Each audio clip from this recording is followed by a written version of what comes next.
Iyi ni radiyo BBC gahuza miryango ivugira i Londres kuri metero 19, 25, 31 na 41. Ivugira ku mirongo ya FM mu karere k'ibiyaga bigari no kuri interineti kuri bbcgahuza.com.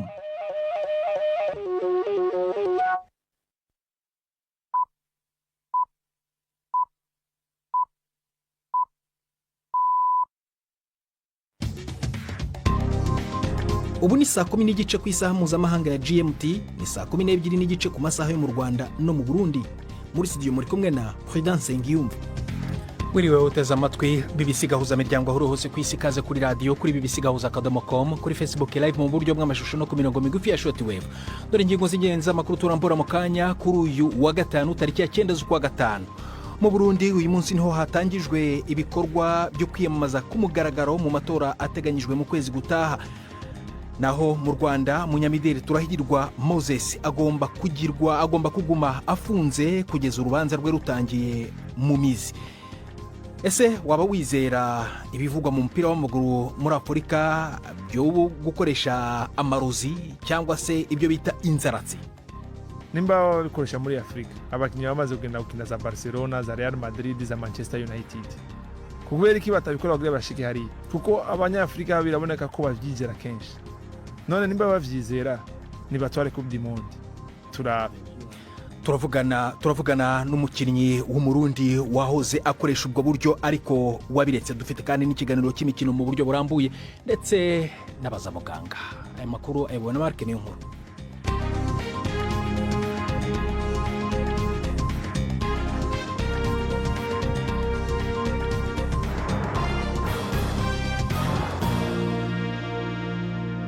Ayo senandi ni mukanya nyuma ko Robert Patrick Misigaro atugezaho incamake yandi avuga ku isi.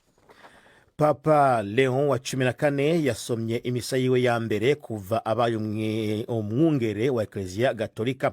Muri iyo misa yabwiye abakardinale ko ishengero rikwiye kugaragarira ku bweranda bw'abayoboke baryo hakurya bugaragarira ku bunini bw'inyubako zaryo. Yavuze ko yizeye ko itorwa ryiwe rizofasha ishengero Gatolika kuzana umuco yise amajoro y'umwijima y'inosi.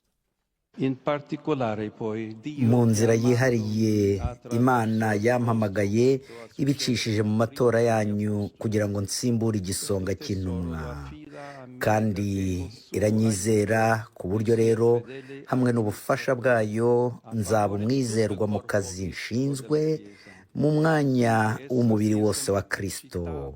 Ibyo yarabikoze kugira ngo umubiri wa Kristo uzaba umurwi ushyitse ushyizwe ku musozi, isanduku ry'agakiza rirembera mu mazi y'amateka hamwe n'umucyo urasira mu majoro y'umwijima w'isi.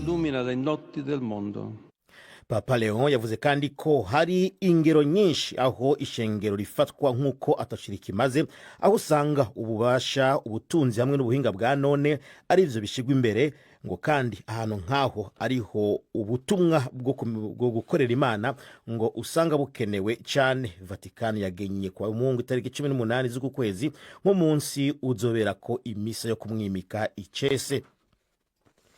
Igisirikare cha Pakistan kivuga ko kitarota kigabanya umurindi mu njyane kirimwo n'Ubuhinde nyuma y'iminsi hategwa za misile, bisasu vya muzinga hamwe n'ibitero vy'indege zitajamwo abadereva canke drone. Umuvugizi yavuze ko ngo nyuma y'ukonona kwakozwe n'Ubuhinde nabwo butegerezwa kwibonerako. Yagirije Ubuhinde kurungika izindi ndege za drone mu kirere cha Pakistan no munsi. Hari kandi n'amakuru avuga ko humvikanye inzamba ziburira ibitero vy'indege hanacika umuyaga nkuba mu muji wo mu Buhinde wa Jammu. Mu kiganiro kubamenyesha makuru, igisirikare cy'Ubuhinde cagirije Pakistan kuba yemereye indege zitwara abantu n'ibintu kwigereza ko zigaca hafi y'akarere k'imigwano kikazikoresha nk'inkinzo mu kugaba ibitero. Abajejwe intwaro muri Afrika y'Epfo bamenyesheje ko batewe impungenge n'amakuru avuga ko Leta Zunze Ubumwe za Amerika zahaye ubuhungiro abazungu b'Abafrikaner 54. Ibitangazamakuru byo muri Amerika mbere bivuga ko ngo bashobora gushika Washington kuwa mbere uza. Naho rero gutanga ubuhungiro vyabaye bihagaritswe, President Trump yavuze ko azokorohereza aba Afrikaner avuga ko ngo bagirirwa ivanguramoko. Mu rwandiko umushikiranganji wa Afurika y'Epfo ajejwe imigenderanire yahakanye iryo vangura kandi avuga ko uwo mugambi wo kwimura abo bantu ngo ushingiye ku mvo za politike gusa. Aya ni amakuru ya BBC. Perezida Putin yasubiye guhuza intambara Uburusiya burimwo muri iki gihe na Ukraine n'intsinzi ku banazi bo mu Budage mu ntambara kabiri y'isi, aho yari yitabiriye ikarasisi rya gisirikare i Moscow ryo kwizihiza imyaka 80 iheze habaye intsinzi ku mugabane wa Buraya. Mu ijambo yashikirije mu kibanza cya Red Square i Moscow, yashize intambara yo muri Ukraine mu rwego rumwe rwo kurwanira Uburusiya hamwe n'ibigize agaciro kabwo, nk'igihe abasirikare b'Abasoviet bagwana n'abanazi. Uburusiya bwari kandi buzoguma ari uruhome rw'intamenwa ku byiyumviro by'abanazi, abanka Uburusiya, abanka Abayahudi. Buzogwanya amabi aterwa n'abagendera kuri bene ivyo vyiyumviro. Ukuri n'ubutungane biri ku ruhande rwacu. Igihugu cose gishigikiye abari mu gikorwa kidasanzwe ca gisirikare. Turishimiye ubwira n'ishaka ryabo. Nizo nguvu z'umutima atakindi wamye dushikanako atari intsinzi. Bagenzi nkunda, ubumwe bw'Abasoviet twarafashe inzira twebwe nyene atakindi yamye ituzanira atari intsinzi. Ishami rya ONU rijejwe gufungurwa ku isi PAM rivuga ko amamiliyoni y'abantu mu burengero no hagati ya Afrika bahanganye n'ikibazo cihutirwa cyane ngo c'inzara. PAM ivuga ko ivyo vyatewe n'urutavana ku rw'indyane, kudindira k'ubutunzi hamwe n'ikirere kibi. Umuyobozi wa PAM mu karere k'uburengero no hagati ya Afrika yavuze ko ako karere kageze ahatemba kandi ko ubuzima bw'abantu amamiliyoni buri ku magenge. Kugabanywa kw'amafaranga akoreshwa na PAM kwatumye igabanya imfashanyo inirukana ibihumbi by'abakozi bayo. Abashakashatsi ubu bavuga ko bafise ububiko bw'amajwi kandi meza bukwiye, ashimangira iciyumviro c'uko kuvuza ingoma bikogwa n'inguge z'ubwoko bwa chimpanzee ngo bitari uguhondagura gusa, ahubwo ko birimwo injana. Ibi vyongera ingoga abasanzwe bavuga ko umuzi w'umuziki w'abantu ngo wabayeho imbere yuko umuntu asesuka akitandukanya n'inguge haraciye imyaka imiliyoni 6. Basanze rero ngo inkende za chimpanzee zo mu burengero bwa Afrika arizo zisohora amajwi arimwo injana itunganije neza kurusha, ngo mu gihe izo mu buseruko ngo zikurakuranwa kuvuza vy'akanya gato no kuvuza vy'igihe kirekire. Urakoze Robert Patrick Misigaro kuri makuru ya BBC.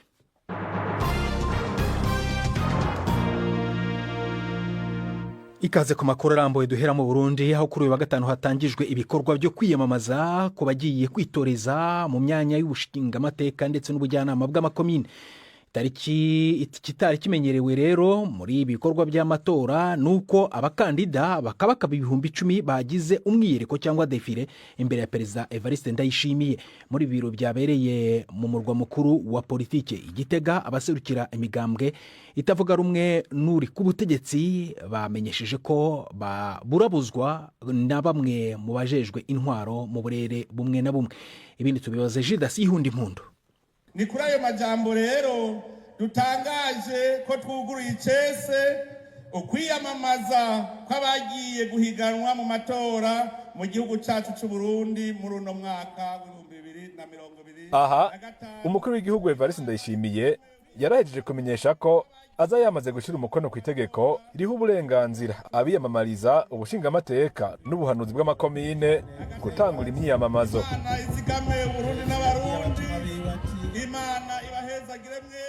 Ibirori vyabereye ku mugwa mukuru wa politike Gitega.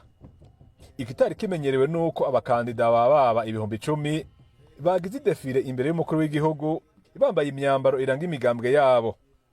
Abo mu migambwe itavuga rumwe n'uri ku butegetsi bashimye kino gikorwa, babona ko kirimo intumbero ya demokarasi. Naho biruko bavuga ko batoroherezwa iyo bagiye gukorera mu burere bumwe bumwe bw'igihugu, ngo biranashika abanywanyi babo bagakubagurwa. Basaba ko ivyo vyokosorwa. Olivier Nkurunziza arongoye umugambwe y'Iprona. mu mugambi w'abadasigana icyo twe dushaka hanini wanagomba ubu n'umunsi mukuru vyerekana ariko igihambaye nuko twifuza ko ivyavuzwe vyoja mu mico y'abantu uku twahagararanye ahantu hagiriwe uburyo ugwara uwundi no mu makomine aba arivyo biba hariya mu mitumba kuko niho hakunda kubera ingorane. Kuri iyi myitwarariko umukuru w'igihugu yishuye ko ababurabuza abandi bazobihanirwa. Ikindi gihanze imigambwe ngo ni ubukene bw'igitoro bumaze igihe bwugarije Uburundi. Basaba ko bokironswa ku rugero rungana kugira bashobore gushikira abanywanyi.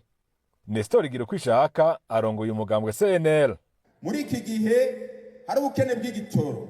Turasabye ko leta yotegeka ababijejwe baronse igitoro gikwiye imigambwe inani n'abigenga kugira bikunde bashikira abanywanyi babo ku rugero rumwe. Umukuru w'igihugu arabahumuriza. Nuno musi ndazi yuko ishirahamwe Sopebu ejo ryarahamagaye imigambwe kugira baje gutora igitoro. N'ubu rero nagandabwiye ko turiko twita ku rutare kugira igihe c'imyamamazo cose ntihagire uzovuga ngo nabuze gundi yarose. Turiko dukora ibishoboka murabona imiduga kubu iriko irazana igitoro. Erega ingorane dufise ibigega tubifise hanze guseha rero ntimugire ngo biroroha. Iyindi ngorane batuye umukuru w'igihugu nuko itegeko rigenga abigenga ngo ririmwo amananiza. Kugira uwigenga yemererwe kuba nk'umushingamateka bimusaba kuronka 40% mu ntara yitorejemwo mu gihe bari mu migambwe basabwa amajwi 2% gusa. Iki rero kugira gikosorwe bisaba guhindura itegeko ubu akaba atamwanya uhari. Urumva ayo majwi nk'ibujumbura n'abantu 750 ariko ndizana nakekeranye uko abarundi bamaze kumenya ukuri bamaze gutahura ico bakeneye no gutandukanya ineza n'inabi kandi ntanyeka yuko bazotora bigenga kugira ngo berekane akabaro bafise kuko imigambwe isezerana byinshi kenshi usanga batadushikanako. Umukuru w'igihugu yasavye iradio n'imbonesha kure by'igihugu guha ijambo imigwi yose ku rugero rungana. Yasavye kandi abajejwe intwaro kutagira aho bahengamiye. Gildas Yihundimpundu Igitega. Iyo nkuru ya Gildas Yihundimpundu muzana yumva yungi insanganyamatsiko kuri ayo matora nyine mu mvo n'imvano ku buryo burambuye ejo kuwa gatandatu amatora azakwita 5 z'ukwezi gutaha kwa gatandatu. Dukomereze mu Rwanda aho urukiko rw'ibanze rwa Kicukiro rwategetse ko umunyamideli Turahirwa Moses akomeza gufungwa by'agateganyo ategereje ko urubanza rwe ruburanishwa mu mizi. Turahirwa washinze ikigo cy'imideli gikizwi nka Motions akurikiranyweho ibyaha byo gutunda no kunywa ibiyobyabwenge. Umucamanza yavuze ko hari impamvu nyinshi zituma uregwa bikekwa ko yakoze ibi byaha kuko ngo yemerera bimwe muri byo. Imbere y'umucamanza ariko Turahirwa yemeye ko yanyoye bimwe mu biyobyabwenge cyakora ahakana ingano y'ibyo igipolisi kivuga ko cyamusanganye. Inkuru irambuye na Jean Claude Mwambutsa. Atangaza icyemezo cy'urukiko umucamanza yavuze ko hariho impamvu zikomeye zituma Turahirwa akekwaho kuba yarakoze ibyaha akurikiranyweho kuko hari ibyo yiyemerera. Turahirwa yemereye umucamanza ko yanyoye ibiyobyabwenge akisobanura avuga ko byamufashaga guhangana n'indwara y'agahinda gakabije abana nayo. Ku cyaha cyo gutunda ibiyobyabwenge Turahirwa ahakana, umucamanza nacyo avuga ko hari bigaragaza ko yagikoze kuko yabivanye mu gihugu cya Kenya bizana mu Rwanda. Turahirwa yavuze ko ataregwa icyaha cyo gutunda ibiyobyabwenge kuko gutunda byakumvikana nko gutwara ibintu byinshi kandi bigamije izindi nyungu zitari ukubinywa gusa ko kubicuruza. We yemera ko yavanye muri Kenya amagarama 5 y'urumogi, abaje kumufata bagasanga yarasigaranye amagarama atarenga 2. Gusa aha umucamanza yavuze ko inyito y'iki cyaha itagenwa n'ingano y'ibyo yatunze cyangwa se icyo yateganyaga kubikoresha. Turahirwa yari yasabye umucamanza ko yakurikiranwa ari hanze kuko ubuzima bwe buri mu kaga bityo ko akeneye kwivuza. Umucamanza avuga ko ibivugwa na Turahirwa nta shingiro bifite kuko nta cyemezo cya muganga kigaragaza uburwayi afite. Mu ijwi ryumvikanamo ikiniga Turahirwa yabwiye urukiko ko atafashwe kubera iperereza ku biyobyabwenge ahubwo ko yafashwe kubera ibyo yanditse ku mbuga nkoranyambaga. Cyakora avugira mu rukiko ko yicuza ibyo yanditse kandi ko yabisabiye imbabazi. Nyuma y'icyemezo cy'urukiko, Maître Romuald Pedingange Nasa wunganira Turahirwa yabwiye BBC ko ababajwe cyane n'icyo yavuze ko ari ubutabera adahawe. Avuga ko agiye kureba niba hari inzira zindi yanyuramo arengera uwo yunganira. Jean Claude Mwambutsa, BBC Gahuzamiryango i Kigali. tugeze ku isa moya zibura iminota 16 mu Rwanda no mu Burundi. Iyi ni BBC gahuza miryango rumva no kuri Kisura FM muri Uganda no kuri BBC gahuza kadomo.com. mu kanya turugaruka ku makuru yo mu biyaga bigari. Ndi Prudence Ngiyumva.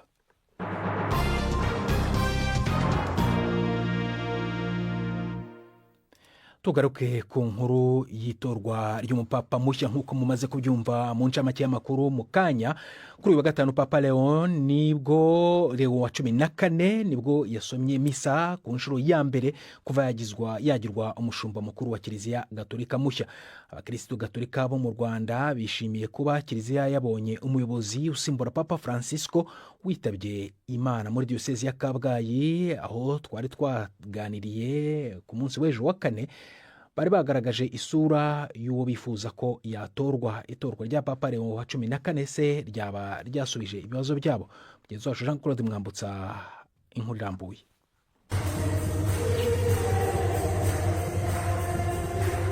Bazilika nto ya Kabgayi, iki ni igitambo cya misa cya mbere gituwe kuvaho Papa Leo wa 14 atangarijwe nk'umushumba wa Kiliziya Gatolika. Abakristo biganjemo abakuze nibo bitabiriye iyi misa yatangiye saa 12:30 za mu gitondo. Mu butumwa bwe padiri yahamagariye abakristo gushimira Imana yatanze Papa nyuma y'igihe cyagishize bamutegereje. Ni itora ryatunguranye nk'uko padiri yabivuze. Uku gutungurana ngo gukwiye kwereka abakristo ko igikorwa cyo gutoranya Papa ari icy'Imana ko atari icy'abantu. Abakristo twaganiriye bishimiye kuba Kiliziya Gatolika yabonye umushumba. Madame Agnes Beta Iribagiza twaganiriye no ku munsi w'ejo ambwira ko yifuza Papa wazirikana abakene ndetse akanarwanya intambara ziyogoza isi. Nongeye kumwegera mubaza niba itorwa rya Papa wahawe izina rya Leo wa 14 ryaba ryasubije ibyifuzo bye. Ngewe ntabwo nashubijwe, numvaga batora umupapa uturuka mu bihugu byacu bikennye uri sensible ku bukene bwo muri Afurika. Nka buriya Papa Francis byari biza kubera ko yaturukaga muri Argentina, naho ntabwo ngiye nishimye rwose, ahubwo sinabonye n'impamvu abantu bishima cyane kubera ko dukeneye umupapa uturuka mu bihugu byacu parce que ari abapapa bazi realite zacu. Buriya ni Imana Roho Mutagatifu watumye bari we bamutora, nabyo tugomba kubyubahiriza. Ariko nari kwishimira umupapa aturuka mu bihugu bikennye, Afurika, Amerika yo hepfo, Aziya. Hitimana Michel nawe wari wazindukiye gushimira itorwa rya Papa, warasa n'utandukanyije imvugo na Agnes. We ngo nta byinshi yarazi kuri Cardinal Robert waje kuba Papa, gusa ngo yanejejwe nuko yumvise ko azakomereza ku migambi ya Papa Francis witabye Imana. Nakurikiye amakuru saa 9 z'ijoro, nkurikirana ukuntu yatowe, numva binjemo ndavuga ati ndaza mu misa nze gushengerera Yezu. Ikindi nishimira kuri buriya butorwe bwe nuko ari mu nzira yo gushyigikira uriya mupapa wapfuye. Inzira yatangiye ko ariyo akomerezaho, yuko yicishaga bugufi, kandi mu bukristo bwacu kwicisha bugufi nicyo cyane. N'uburi umukristo ariko uticisha bugufi burya ntago gukurikiza itegeko ry'Imana. Itangazo ryasohowe n'inama y'abepiskopi Gatolika bo mu Rwanda naryo ryishimiye ko habonetse umusimbura wa Papa Francis. Ku rwego rw'igihugu, Kiliziya Gatolika y'u Rwanda yateguye igitambo cya misa kidasanzwe kizaturwa ku cyumweru tariki ya 11 z'ukwezi kwa gatanu, gifite intego yo gusabira Papa mushya Leo wa 14. Jean Claude Mwambutsa, BBC gahuza miryango kuri Bazilika ya Kabgayi. Urakoze Mwambutsa kuri iyo nkuru yawe. Waba wemera imbaraga z'icyo bita inzaratsi cyangwa amarozi mu mupira w'amaguru? Ni ikibazo gisa n'icyabaye karande mu karere k'ibiyaga bigari ndetse n'ahandi muri Afurika, aho bamwe mu bakinnyi bishingikiriza imbaraga zitaboneka z'imyuka aho kugendera ku bushobozi mu kibuga. Ariko hari n'abakinnyi benshi bemeza ko ubupfumu budakora mu mupira w'amaguru. Frederic Nsabiyumva ni umwe muri bo, akaba na kapiteni w'ikipe y'igihugu mu Burundi, ni umwe kandi mu bahoze bakoresha aya marozi mu mupira w'amaguru, ariko aza gufata umwanzuro wo kubihagarika. Alain Majesté Barenga yamusanze mu gihugu cya Suède aho akinira, adutegurira inkuru ikurikira ku buryo yabigenje. Ibintu by'amagatenga ntibikora kubera iyo babikora nimba babikoresha muri Afurika, abakinnyi bamaze kugenda gukina za Barcelona, za Real Madrid, za Manchester United. Kubera iki batabikora kugira bashike hari? Kuko abanyafrika biraboneka ko bavyigera kenshi. none nimba bavyizera nibatware coupe du monde turabe urumva ayo nama example ari typique uwari kwavuga ko ari ukwihenda kwizera uburozi abapfumu amangetengete n'utundi dusabiko mu mupira w'amaguru na cane cane ku bakinyi b'abanyafrika babigize umwuga bavyizera cane ni Frederic Sabiyumva kizigenza wo mu guserukira igihugu w'umupira w'amaguru mu Burundi ntamba mu rugamba.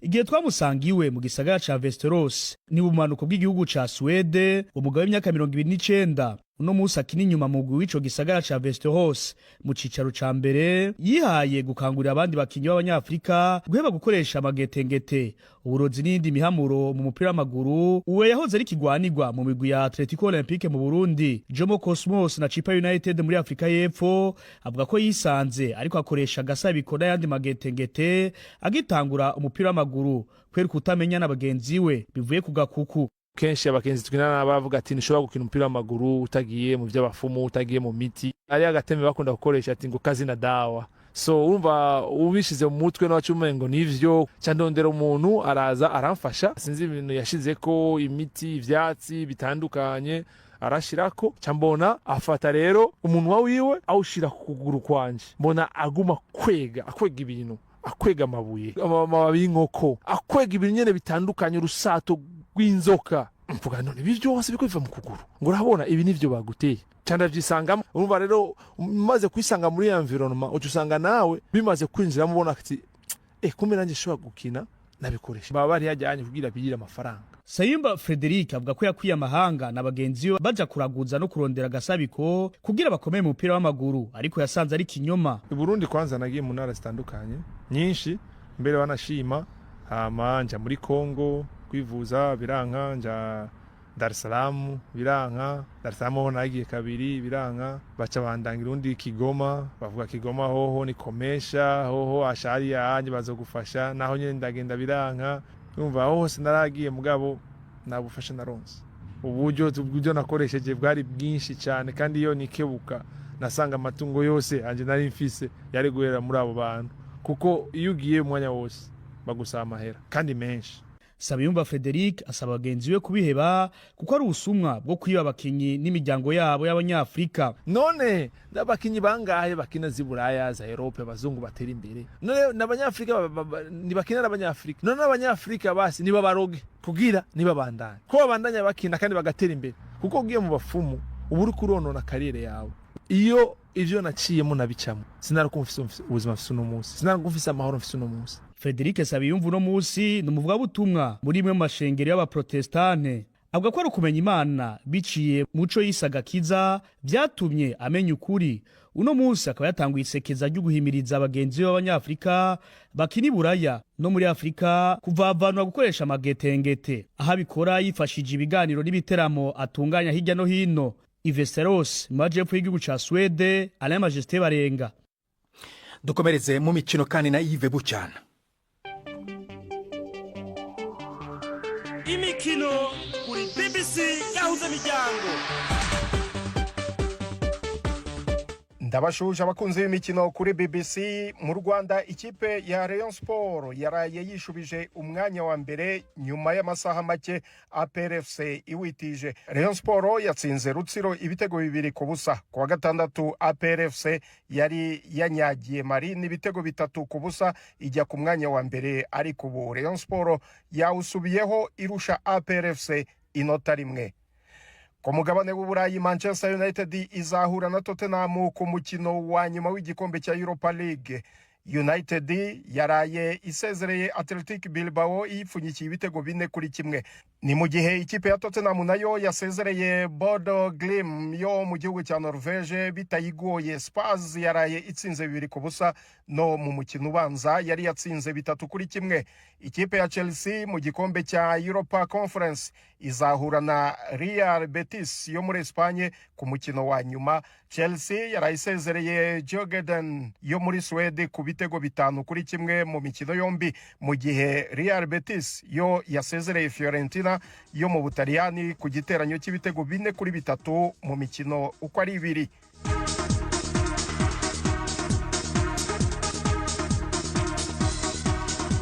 muri shampiyona y'Ubwongereza yamaze kwegukanwa na Liverpool. Ubu aho bikomeye ni mu guhatanira itike y'ibikombe by'Uburayi, kuko uretse Liverpool andi makipe yose agera kuri 6 arushanwa amanota make. Manchester City ya gatatu n'amanota 68 ifite akazi katagoye kuko izajya kwa Southampton yamaze kumanuka.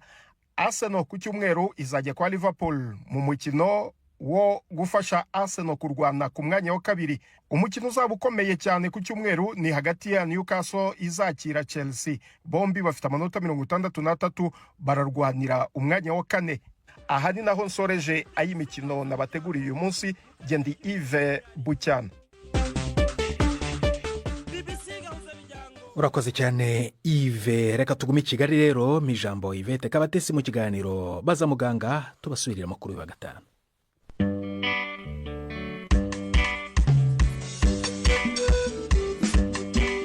Mwiriho neza. Psoriasis ni imwe mu ndwara z'uruhu ikunze kwibasira abatari bake. Nubwo bivugwa ko idakira, ariko ngo hari uburyo uyirwaye ashobora gufashwa. Turi kumwe na muganga Albin Irakarama mu bitaro La Croix du Sud. Psoriasis ni indwara y'uruhu taramenyekana neza ikiyitera. Ibihari ubu ngubu aho ubushakashatsi bugeze ni ukuvuga ngo ni ukwivumbagatanya k'ubwirinzi bw'umubiri, bikaza bikurikira umuntu runaka. Abantu bafite ndabyita nk'umwaka karemano wo kuba wagira ikibazo runaka. Aho rero bituma ko umubiri, kamvuga uruhu, icyo bita turnover epidermic, ni nko kwiyuburura k'uruhu. Uruhu rugiramo udukushe twinshi, buri gihe kariyuburura. Ntabwo byibura nk'inyamaswa uko tuyibona ngo hatakaye kinini, ariko hari uturemangingo tugenda dutakara umunsi ku munsi ukaraba twashaje. Mu bihe bisanzwe ubundi urwo rugendo rwo kwiyuburura rumara iminsi nka 28 mu kwezi, reka tubyita ukwezi. Iyo ndwara iyo yaje rero iragenda ikazambaguza urwo rugendo rwo kwiyuburura k'uruhu, noneho bikaba byo mu minsi nk'itatu kugera kuri 7, ariko ikongera igakora ikindi kintu. Umva, mu kwiyuburura utwo turemangingo dushaje turatakara, ho ntidutakara, turakomeza tugahamaho. Aribyo bizagenda bigakora uko indwara igaragara inyuma, igakora nk'ibintu bihomye ku ruhu, bitukura cyane, hejuru bigeretseho ibintu by'umweru. Ni indwara igoranye cyane, iri chronique, cyangwa umuntu amarana igihe. Ubwo ndi kwirinda kuvuga ko idakira, kuko mu kuyivura nabyo hari ibyo umuntu agenda areba. Ikagira ibigaragara, ibyo twe tubona, ariko hari n'ibyo tutabona, ari nabyo twakwita nk'aho ari complication zayo. Ukomeje kubijyanye na complication cyangwa se gukomera kwayo, ni ukuvuga ngo iyo uyifite hari igihuza n'ibyo ngibyo byose. Gukomera kwayo hari ibigaragarira umubiri, bikaza muri kwa gukomera kwayo ikagutera ipfunwe ukugaragara, kuko niyo tuvuga uruhu hazamo no kumuntu aboneka. Noneho hari uko ushobora no kwisura infecta, hakazamo amashyira. Ubwo nihazamo amashyira biri buze gukurura ibindi. Noneho hari bitagaragara. Ibitagaragara aravuga ngo wenda nka 70% mu gihe cy'imyaka nk'icumi, hafi y'imyaka 10 utangira kugira ingaruka noneho zo mu mubiri muri rusange. Ariko nabyo bigendana uko wari umeze. Twakita nka syndrome metabolique, indwara zijyanye n'umubyibuho. Ibinure bikazamuka cyane, ushobora kugira diabete, ushobora kugira hypertension, ushobora kugira n'indwara zifata mu nzira y'igogorwa, hari n'amakanseri, hari n'indwara zindi jyana nazo bagenda bavuga ngo iyo ufite iyi ngiyi biri buze kugorana. Abantu babona n'ubwandu, ushobora kugira no n'ingingo zikagagara, intoki ugasanga ari ukuntu ziba deforme rwose zikifunga, ariko no mu ngingo ni umugongo, mu rukenyerero hose haragagara ku buryo rwose umuntu ahinduka ikimugareka nkoresha iryo jambo. Ni indwara nini mu ndwara z'uruhu tugira. Ubwo bigenda kugira ngo igeraho hose, ni bese impamvu ni yihe? Mu kuvura n'ubundi icyo tucungana nacyo no kubanza kureba ngo hafashwe hehe. Imiti igenda ihindagurika, ni ukureba kugerageza gukuraho ibyaje ku ruhu kugira ngo ubashe kuba mu bandi nta pfunwe, abantu batagukebuka cyangwa nayo ngo ushaka kugira akantu ko kwiheza. Ni no kugabanya uko kuntu igenda igaruka. Ikindi no kurinda ingaruka mbi ishobora guterwa. Mu bimenyetso mwakomeje uti ni indwara ishobora gutera umuntu ipfunwe. Mu by'ukuri mushobora kudusobanurira neza ibimenyetso by'indwara ya psoriasis neza? Nubwo hari izindi isa nayo, ariko hari utuntu umuntu agenda bakayitandukanya. Donc ugira iyo plaque cyangwa icyo twita icyo kintu cyometse ku ruhu, hari ahantu gikunda. Turavuga mu mutwe, turafata nko mu nkokora, mu mavi, hano hagana ku matako n'ahandi hatandukanye. Icyo kiganiro cyabaza muganga ni nacyo gisoje ibiganiro byacu byo kuri uyu wa gatanu, mwakizwagaho na Yvette Kabatesi. wibuke ko ejo ari imvura imvano ku cyumweru akaba ari urunana ibice bibiri byanyuze kuri BBC gahuzamiryango muri iki cyumweru twafashijwe na Masud Omar kugira ngo amajwi akugeraho ameze neza yindi Prudence Nyumva wakoze guhita mu BBC gahuzamiryango uraharyana weekend nziza